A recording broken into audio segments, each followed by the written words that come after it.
Hi guys, welcome back to my channel. I am GlamPreezy and today we are going to be talking about the new Cover FX foundation. If you want to see me apply this foundation and see my thoughts on it, please keep watching. Okay guys, so I'm here looking crazy. I know. I'm going to do an eye makeup look after this foundation, so please bear with me. So we are here to talk about, of course, the Cover FX Power Play Foundation. This is the packaging for the foundation. Is 35 ml, otherwise known as 1.18 fluid ounces, which is a little bit more than you would get in a normal foundation, which would be 1 ounce. So I picked up this foundation from my local Sephora. I have learned that not all Sephoras are selling this, and I am aware that Ulta also sells Cover FX, but it's not in all Ulta stores, so you may have to do a little research. This foundation retails for $44. I got the color P110, and the P stands for pink, of course.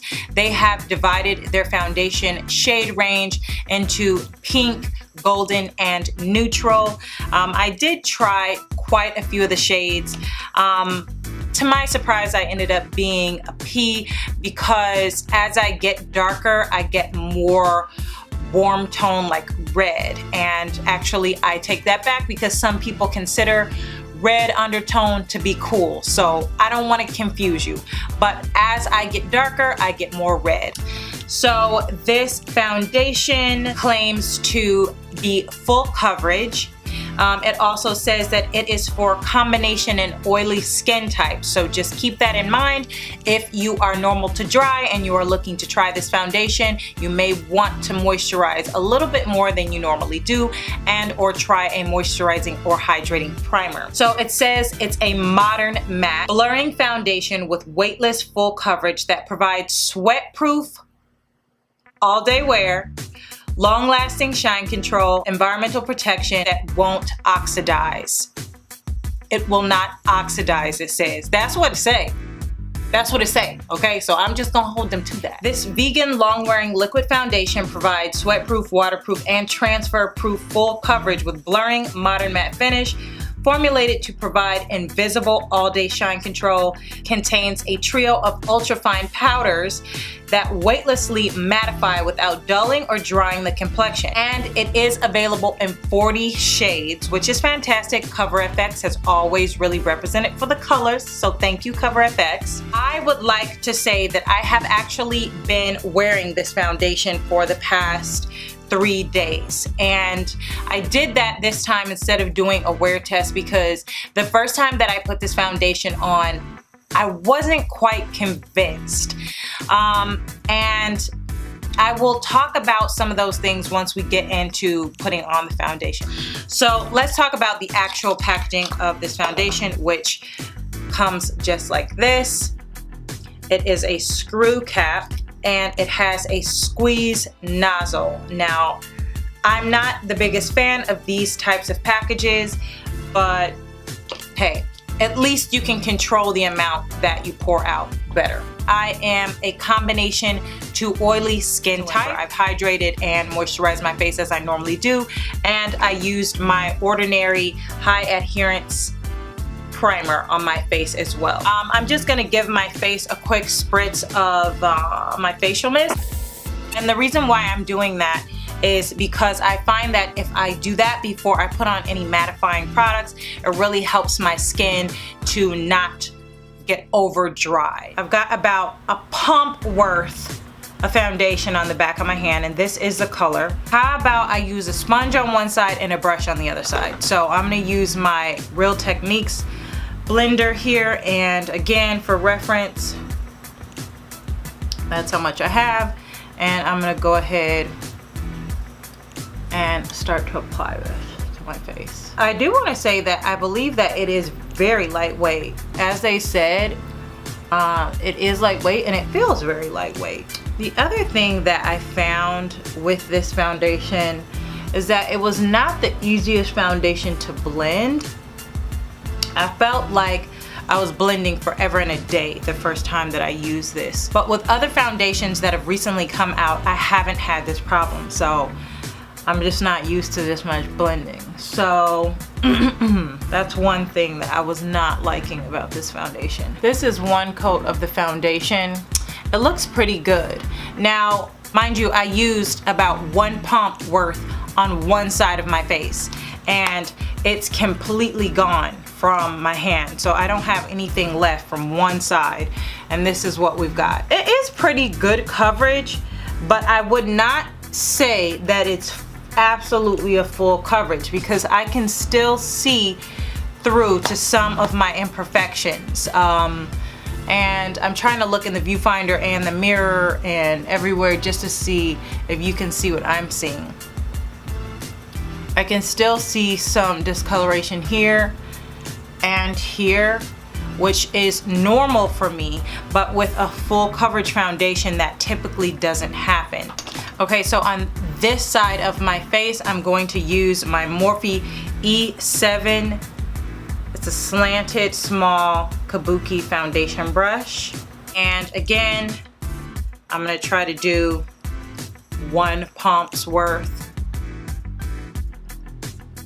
I'm gonna spread it out first.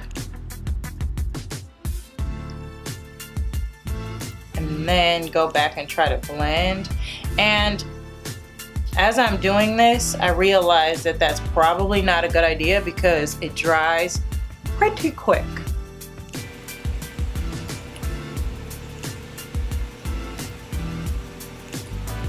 So hard to decide which way I prefer to put this on, honestly, because I don't know if it's the texture of the product or what, but it just feels like it disappears so quickly. So I'm gonna take what's left here on my hand and try to cover any other imperfections. And I'm so sorry that my lids are probably super distracting. I should have thought that through. Here we have the side that I put the foundation on with a brush. It's okay, but I can still see discoloration here and a little bit around here and definitely here. I will say that I think I got better coverage with the brush than with the sponge, which is typical. I'm gonna try to even this coverage out with my brush on the other side of my face. So I've just added like a half a pump more coverage, and I'm using the brush to go in and really try to work this in the areas where I feel like I didn't have enough coverage. This is the coverage. It's not bad, but it's not phenomenal to me so far. I've actually definitely tried other foundations, high-end foundations, and not just the ones on my channel. I've tried many foundations, and this is not the best. It's okay, but I'm going to go ahead and put my concealer on, and I'm going to do the rest of the other steps, and we will come back and talk about this foundation.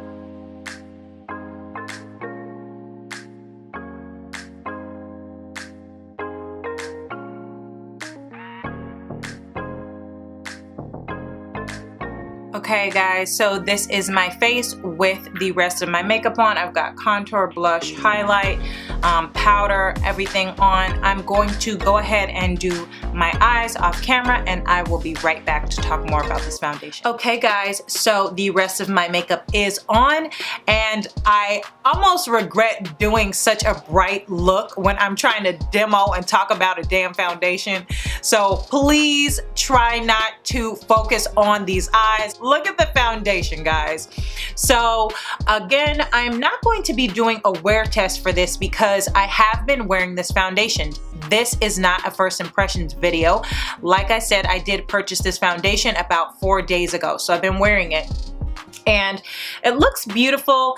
Now that I have the rest of my makeup on, I did use the Cover FX Illuminating Setting Spray as well with the foundation. So it gave me a bit of a glow, whereas this foundation is meant to be matte, a modern matte. It's given me quite a bit more glow than you would get if you didn't have that on.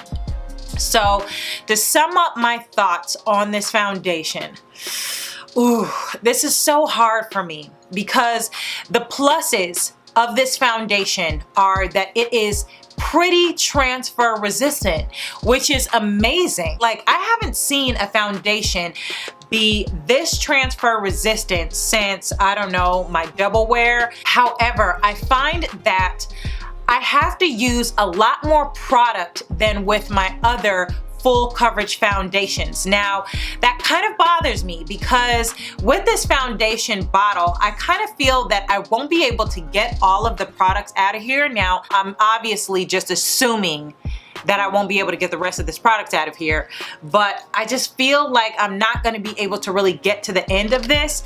And at the rate that I'm having to use this, like I said in the demo, I was using about 2 pumps worth, or maybe even 2.5 pumps worth of foundation to cover my whole face. I don't know how I feel about that, you know what I mean? But with that being said, again, the foundation does last all day for me.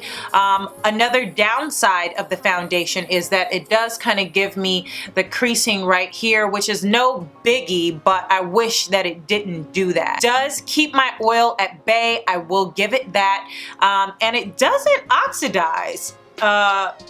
I can actually vouch for that. So that's amazing considering the foundation has quite a bit of warmth and red pigment to it. Remember, I am in the color P110, but it kind of has that undertone and it doesn't go gray on me, as you can see, which is shocking on this channel because it seems like every foundation that I've tried has gone gray on me. So besides the amount of product that I have to use to cover my face, I feel that it's pretty damn matte. Now, I am an oily combination girl, so usually I don't complain about foundations being matte, but this foundation is matte as hell. And I used my hydrating mist, I used my really nice expensive moisturizing cream, as well as I used a hydrating primer. All of these things, and the foundation was still really matte. So if you're super oily, you're going to love this foundation. I'm feeling like it's borderline too matte for me. The upsides to this foundation, again, it lasts all day, it's transfer resistant, it's a buildable full coverage. You definitely are not going to get full coverage on the first application, but that's okay. It is lightweight as ever. It is very lightweight. It almost feels like it evaporates, like nothing's on your face after you put it on. And outside of that, the container's not glass, so it is plastic. It is travel friendly, and if you're just clumsy, it is for you, girl. As of right now, I will keep using this foundation. What I like to do is give myself a full week of wear for a new foundation. So I'm going to continue to wear this foundation. I will say that it does look beautiful. I think that their color range is beautifully selected, and I love that they have golden, neutral, and pink undertones. That is fabulous because, as you know, when you're dark skinned, the selection of color is first of all limited, and you know we ain't gonna get no selection of undertones. So I'm very happy to see that they've done that. But as of right now, if I had to make a decision, I would say that this foundation is definitely a thumbs up. It's a keeper. Is it the best foundation that I ever used? No, not by far. But it is a pretty solid foundation. For $44, I'm still kind of undecided whether it performs up there with some of my very favorite foundations. I don't know. I will let you guys know. Follow me on Instagram at GlamPreezy. Keep up with me and this foundation. I will make a final decision at the end of my 7 days, and I will post it on Instagram and let you guys know whether this is a solid go or not. But as of now, it's a pretty solid foundation, and I think that if you are oily, if you have problems with transfer, like for example, if you wear white shirts to work every day, or if you just simply don't want your makeup transferring, this is pretty phenomenal at that. If you love matte foundations, try it. And also, if you are having a hard time finding your particular undertone of foundation, go ahead and give it a go. Thank you so much for tuning back in to another one of my videos and watching this review. I hope that you enjoyed it. I definitely enjoyed reviewing this product for you. As always, if you have comments, leave them down below. I am very interactive and I love talking with you guys. Do not forget to subscribe and turn on those post notifications so that you don't miss any of my videos. Thank you for listening to me ramble about my makeup addiction, and until next time.